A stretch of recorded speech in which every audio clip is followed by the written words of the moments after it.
Денеска судот констатираше дека не биле определени управители на правните лица, дали ќе определите делот адвокатите или ќе дозволите тоа судот да го направи? Значи денеска се случи тоа што ја не го очекував. Имаме брутален почеток на судење, на судика кој очигледно нема искуство во кривични предмети. Сакам да го докажам со еден прост пример.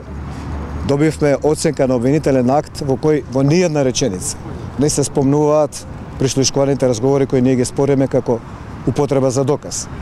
Денеска го побара понешто Зоран Заев. Го побара во својот случај 62/16 познат како подкуп, а тоа е да за тие разговори реше во овој суд и да ни даде право на жалба пред апелација. Тоа што му е дадено на Зоран Заев, на нас денес не е одбиено.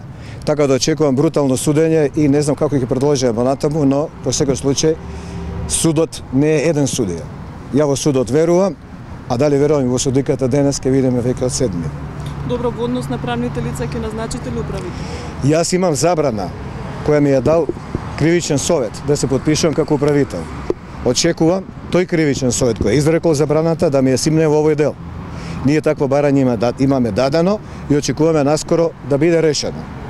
Никој не ми гарантира дека ако се потпишам како управител на некој друг акт, нема да се примени мерка, притвор, бидејќи не сум ја почитувал претходната мерка, а тоа е забрана на потпис. Чекаме тој што донел одлука за потписот, истиот да ми даде право да се потпишам, а не судијата судечки. Да поедноставиме, барате прислушуваните разговори да не бидат докази?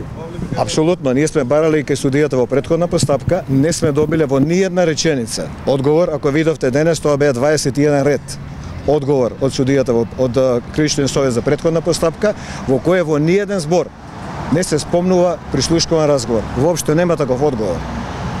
И затоа бараме право на жалба преку овој суд. Бараме тоа што му е дозволено на Зоран Заев.